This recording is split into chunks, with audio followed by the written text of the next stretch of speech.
The trust issues. Hi, my name is Shivani, or as discussed in the last video, women and their struggle in business. Here's the episode 1, the trust issues. So I'll tell you my story, what was my struggle. So when I started my business, someone referred us to a particular client.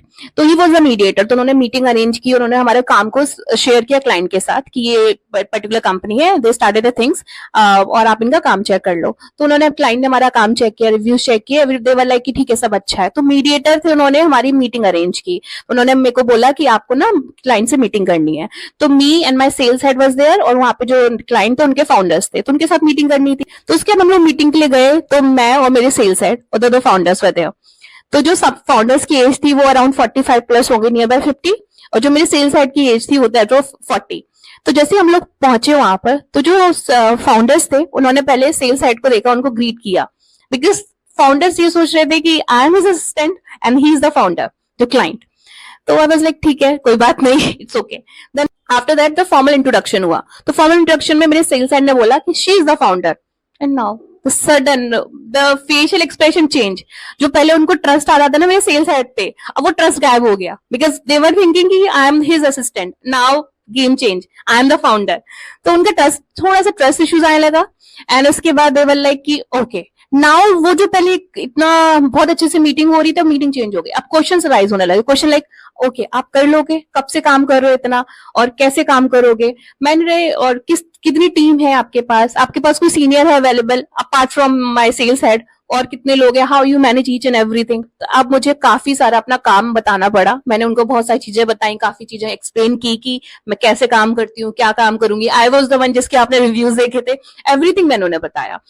तो काफी convince करने में time लगा, but still कुछ उनको मेरे पे doubt हो रहे थे, because I don't know the age was there. मेरी एज को उन्हें डाउट हो रहा था, या I was the women, I don't know क्या इश्यूज थे उनको.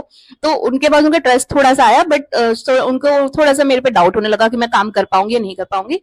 आफ्टर दैट वाले लाइक ओके ठीक है, हम आपको काम तो देंगे, बट आपको एक टास्क है उसको कंप्लीट करना पड़ेगा. Once you complete the task, उसके बाद ही हम proper agreement and paper work sign करेंगे. And I was okay, I was ठीक है, मेरे को मुझ पे भरोसा था. ओके आई वाज लाइक ठीक है हम काम करते हैं, उसके बाद अगर आप कर पाते, मतलब अगर आपको हमारा काम अच्छा लगता है तो ठीक है, अगर नहीं लगता है तो that's okay, completely fine. So after that we हमने उन्हें काम डिलीवर किया. And you know I give my 120% working, क्योंकि वहां पर काफी ज्यादा ट्रस्ट इश्यूज थे उनको मेरे को लेके, तो मुझे वहां पे खुद को और ज्यादा प्रूफ करना पड़ा.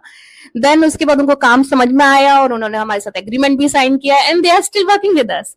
कभी कभार मेरी उनसे मीटिंग होती है ना, तो लाइक सर आपको बहुत ज्यादा डाउट थे मेरे पे, तो लाइक कि नहीं शिवानी ऐसा कुछ नहीं है. सो मैं आपको बॉटम लाइन बताती हूँ. तो बॉटम लाइन वाज, उनको कंपनी पे कोई इशू नहीं था, उनको कंपनी पे ट्रस्ट था, उनको इश्यूज था मेरे को देख के, बिकॉज जो टोन चेंज हुई थी उसी से मैं समझ गई थी यार यहाँ तो लगने वाली है कुछ अच्छे से.